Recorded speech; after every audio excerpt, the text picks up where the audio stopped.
Oh, hello everyone. Just kidding. Welcome back to my channel. Thank you so much for being here. I am going to be making another dress today, starting today. I made a mock-up of the bodice piece of a dress pattern that I purchased from Etsy for like $3. It was on sale.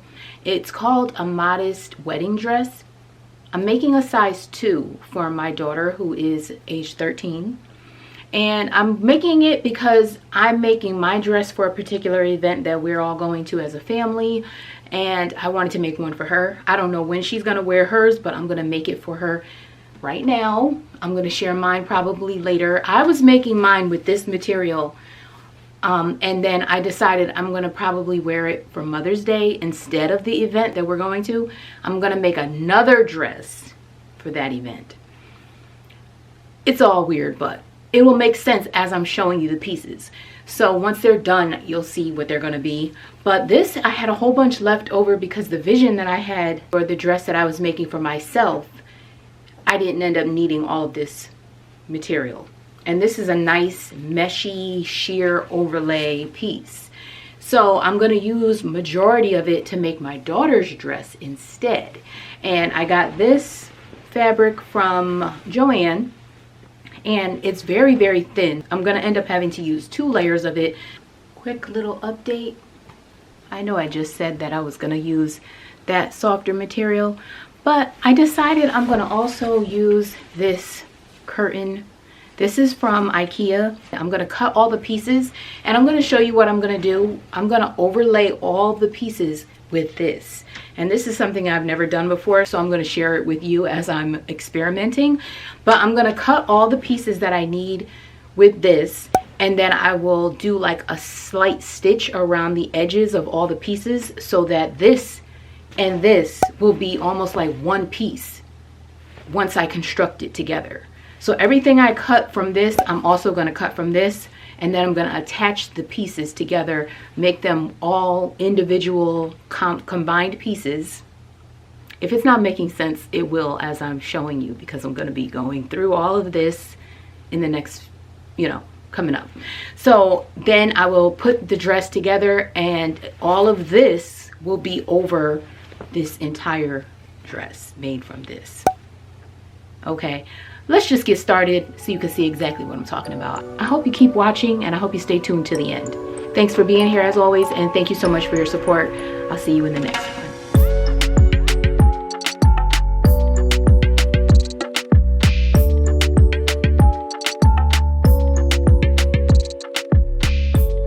Here's the mock-up that I already made of the bodice part of the dress.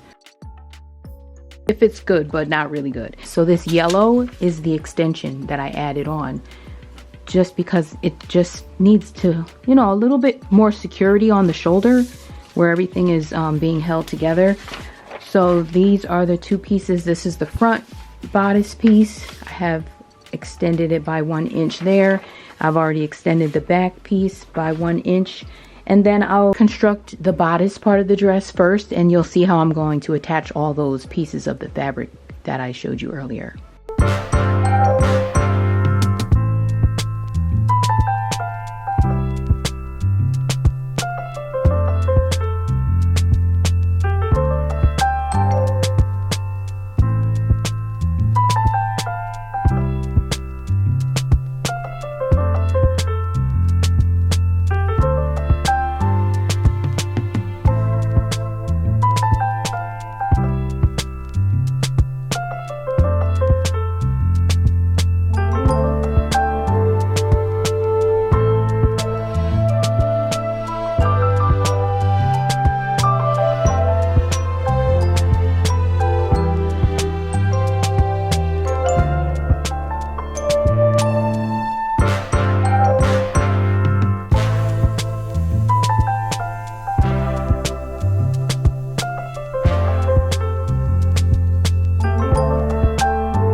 And this is a princess seam because it bends this way, but there's no natural bend in the material, but it does bubble out to form that shape because this is the bust line. And again, it's called a princess seam.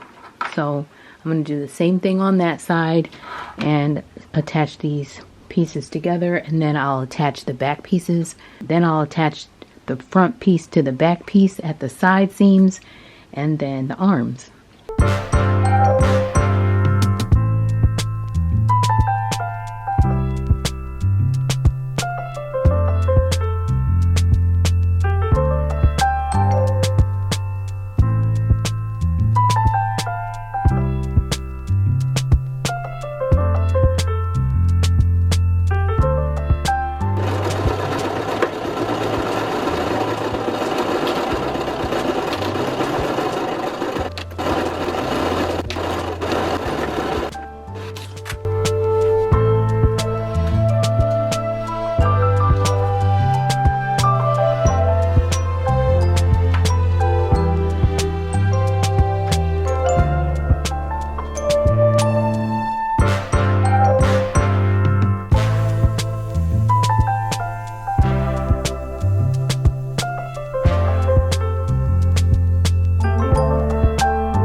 Okay, there's a slight change to the plan because I ran out of this curtain. This is the thicker IKEA curtain that majority of the dress is made out of. And this was supposed to be just the lining. It is the lining in the top part of the dress, but in the bottom half, I didn't think I needed a lining because my daughter will wear a full slip. But now I can't make this be lining because it needs to be 2 of the panels. So I'm just showing that I had to double it because double of this fabric is going to equal 1 layer of the thicker fabric because this is so thin and kind of flimsy. So I'm going to have to cut this a 2 for just 1 panel, and I need 2 panels of this pattern piece. So I have it folded here. I have 1 layer at the of the fabric underneath, then I have the pattern piece, and then I have the folded material over that to make it easier to keep everything lined up. So I'm just going to cut this directly on the floor, get the 2 layers of the material, and then I'm going to attach them as one so it can be a little bit thicker. And this is just going to be the side front of the dress on both sides. So it'll be the thicker piece in the middle and the 2 thin pieces on the sides, and then the thicker pieces in the back because that's what I had to account for. So I'm just going to do that, and I'll show you how everything's going to be combined.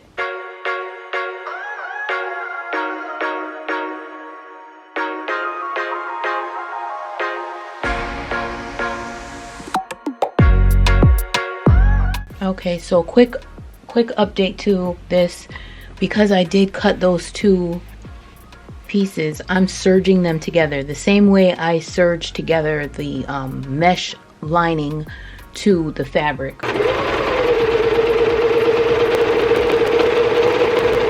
voila, it is one piece now. This is side front left or right, side front left or right, and this is center front. So these three pieces are going to get attached together.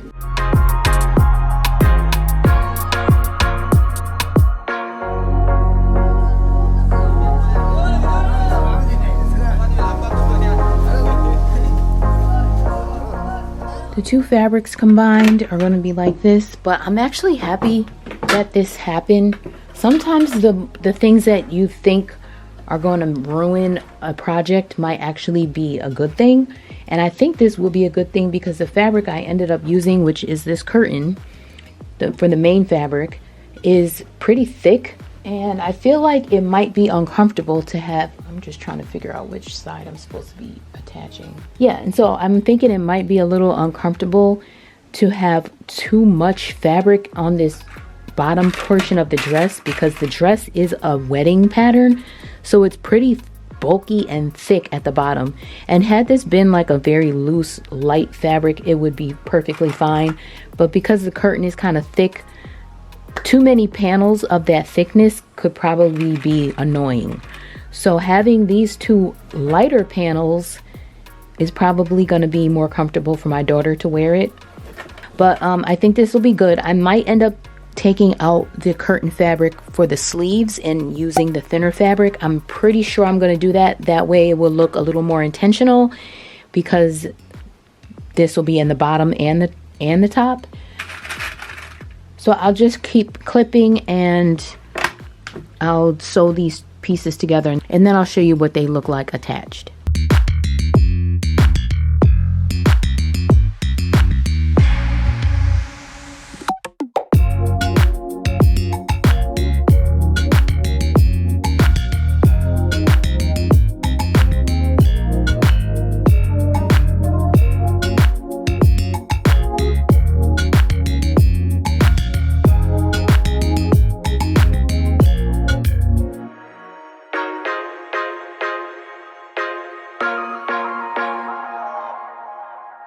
Okay, so I have the overlays on all three pieces.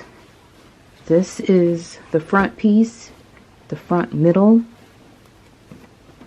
and then the two sides.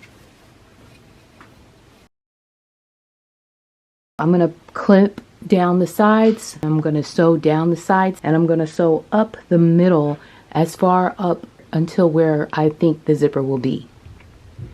And I have an invisible zipper that I'm going to use. Is this one right here. It is going to start all the way at the top of the dress, of course, so I'll just mark where it needs to go, but I'll worry about that after. But for now, I'm going to sew the sides, and then I'm going to attach the two pieces together. Okay, now I have the lining all sewed together. I did the full, almost like a vest lining. I didn't do the arms because I didn't think that was necessary. I'm more so doing this to close off this neckline, and then to just give this a softer interior. So I have these are marked. I don't know if you could tell, but there's a middle mark and then the two side notches marked. I'm going to line that up with the one that's already there. And these are right sides together. And I'm going to clip it there and basically clip it around, bring it over to the shoulder. And then I'll clip it across this side too. And all I'm going to do is sew along this line. And then once I do that, I'll flip it over. And then that is going to seal off this neckline. And then I'll do a top stitch going around as well, just to hold everything in place.